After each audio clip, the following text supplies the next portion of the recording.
सबसे पहले मैं धन्यवाद दूँगा एटीवी हरियाणा को, जिन्होंने मुझे कुछ बोलने का मौका दिया।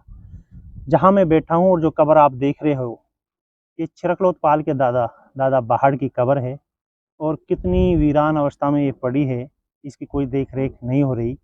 इसके अलावा अगर हम देखें, तो यहाँ कोई ऐसा गाँव का कब्रिस्तान नहीं है, सिर्फ़ यहाँ 3 कब्र हैं। ये कब्र दादा बहाड़ की थी, जिसको आप देख रहे हैं कि वो पक्की है ऊपर से हालाँकि, लेकिन देख-रेख का अभाव में पूरी तरह क्षतिग्रस्त हो रही है। 2 कब्र ये हैं। इन कब्रों के बारे में कहा जा रहा है कि ये दोनों कब्र दादा बहाड़ की जो पत्नियाँ थी, उनकी हैं। एक पत्नी रजनी थी जो बीसरू गाँव की थी, दूसरी पत्नी डाबरी गाँव की थी, ये कब्र उनकी है। अब हम आपको बताएँगे कि दादा बहाड़ के बारे में, कि दादा बहाड़ का इतिहास क्या है, दादा बहाड़ कौन थे? धोलेट गाँव से दादा बहाड़ के पिताजी यहाँ आए, कोट गाँव के अंदर। पिताजी का नाम अंते था, माताजी का नाम कमरबी था। बचपन में दादा बहाड़ का नाम राव बहाड़ था। एक बार कमरबी गेहूँ काट रही थी, तो गाँव का एक बड़ा ज़मींदार था, रामफल ज़मींदार। वो क्या देखता है कि उसकी दादा बहाड़ की माँ कमरबी जब गेहूँ काट रही थी, दादा बहाड़ डोल पर खेल रहा था, छोटा था। रामफल ज़मींदार क्या देखता है कि एक साँप था और वो दादा बहाड़ के लिए छाया उन्होंने कर रखी थी।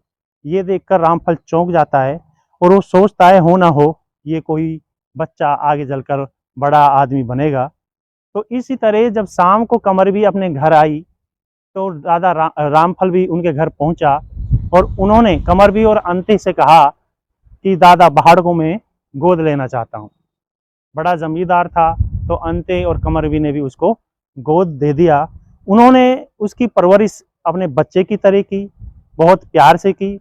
लेकिन जब दादा बहाड़ जवान हुआ, तो रामफल ने अपनी सारी जिम्मेदारियों से हाथ खींच लिया और सारी जिम्मेदारियां दादा बहाड़ को दे दी। मुगलों का टाइम था और उस समय क्या होता था कि दिल्ली में टैक्स भरा जाता था। जो जमींदार थे वो टैक्स भरते थे। दादा बहाड़ टैक्स भरने के लिए दिल्ली जाता रहा। 4 साल 5 साल वो लगातार वो टैक्स भरता रहा।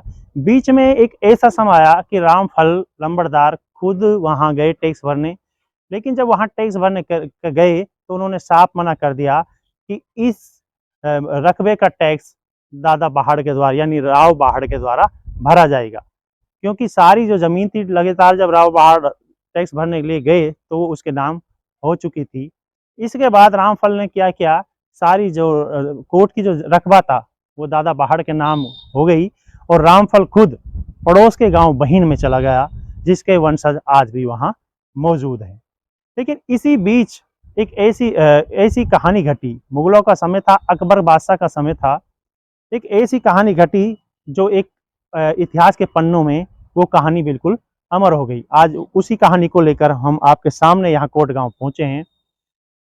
एक बीसरू गांव का वजीर खां था और वो बादशाह अकबर के महल में था, रहता था, काम करता था।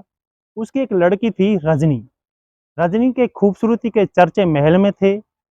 जैसे ही ये खबर बादशाह अकबर के कानों में पहुंची, यानी उसकी खूबसूरती के चर्चे अकबर ने सुने, तो उन्होंने वजीर खां को अपने पास बुलाया और उन्होंने कहा कि आप अपनी लड़की की शादी मुझसे कर दीजिए। लेकिन मेव कौम हमेशा से खुददार रही है। उन्होंने बादशाह को साफ इनकार कर दिया कि मैं अपनी लड़की आपको नहीं दूंगा। इसके हालांकि आपको पता है कि राजपूत भी बादशाह अकबर के सामने झुक गए थे। उन्होंने भी जोधाबाई को शादी अकबर के साथ कराई थी। लेकिन मेव कौम हमेशा से खुददार रही, उन्होंने साफ मना कर दिया। उसके बाद बादशाह अकबर को गुस्सा आया और उन्होंने अपनी फौज को बीसरू गांव भेजा। पहले वो फौज भौंडसी गांव रुकी, अगले दिन आकर उन्होंने बीसरू पर धावा बोल दिया और रजनी को जबरदस्ती उठाकर ले गए। उसके बाद जैसे ये खबर मेवात में पहुंची, तो पूरी मेवात में हड़कंप सा मच गया और एक बहुत बड़ी पंचायत नई गांव के अंदर हुई। नई गांव के अंदर जो पंचायत हुई थी, उसमें पूरे मेवात के जो ठोंडा किस्म के लोग थे वो इकट्ठा हुए। इसके अलावा जो बराबर में जटिया थे, यहाँ के भी ठोंडा इकट्ठे हुए और ये प्रस्ताव उन लोग ठोंडाओं ने रखा कि भाई उस लड़की को कौन लाए। लेकिन बादशाह के सामने कौन बोलता? बादशाह अकबर उस समय पूरे देश के बादशाह थे, उसके सामने किसकी हिम्मत होती? लेकिन उसी सभा में से, उसी पंचायत में से एक नौजवान खड़ा हुआ जिसका नाम था राव बहाड़, जिसको हम दादा बहाड़ के नाम से जानते हैं। और उसने कहा कि उस लड़की को मैं लाऊंगा। उस समय राव बहाड़ की शादी हुई थी, जो कि पहाड़ों पर एक गांव है डामरी, वहां उसकी ससुराल थी। और डामरी के जो उसके रिश्तेदार थे, ससुराल वाले थे, वो एक चोरी का काम किया करते थे। एक गौ होती है, उसको वो फेंकते, उसमें रस्सी बंधी होती थी और उसके माध्यम से वे चढ़ते और उसको उतार लेते थे। राव बहाड़ वहां गए, उस गौ को लेकर आए। उसके बाद घोड़े पर बैठकर वो आगरा किले के लिए प्रस्थान कर गए, क्योंकि आगरा के अंदर ही रजनी को रखा हुआ था। वहां जाकर वो एक सराय में ठहरते हैं और वहां एक भटियारिन जो होती है उससे पता करते हैं कि जो लड़की मेवात से लाई गई है वो कहाँ है। भटियारिन उसको पूरा पता देती है कि वो बादल महल में है और उसको रानियों की तरह रहने का सलीका सिखाया जा रहा है। उसके बाद वो बादल महल के लिए सर्दी का मौसम होता है, बिल्कुल ठंड में चलते हैं, लेकिन बीच में यमुना नदी आती है। एक तरफ वो अपने घोड़े को बांधते हैं जिसका नाम कहर होता है, और खुद नदी में छलांग लगाकर दूसरे किनारे सर्दी में पहुंच जाता है। जैसे ही वो किला चढ़ता है, गो को ऊपर फेंकता है, रस्सी के माध्यम से चढ़ता है, तो जो वहाँ पहरादार होता है, जो एक ठाकुर होता है, उसको ये पता चल जाता है, लेकिन दादा बहाड़ उसको अपने काबू में कर लेता है। ठाकुर उसके सामने हाथ जोड़ता है कि मुझे मारिए मत, मेरे बच्चे हैं, ये दया कर कर वो उसको छोड़ देता है। लेकिन वो ठाकुर एक शर्त रखता है कि मेरे हाथ पांव बांध दीजिए, जिससे राजा को शक ना हो कि मुझे पता था। इस तरह वो हाथ पांव बांध दिए जाते हैं और वो उस महल में पहुंचता है जो जनानी महल था, जहां सिर्फ औरतें थी। अब उसके सामने एक परेशानी ये होती है कि दादा बहाड़ ने कभी भी रजनी को देखा नहीं था, तो पहचाने कैसे।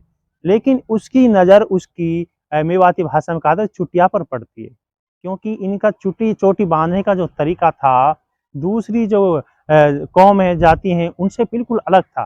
तो पहचान लेता है, हो ना हो यही रजनी है। वो रजनी को उठाता है, तो वो नींद में थी, उसकी आंखें खुलती हैं।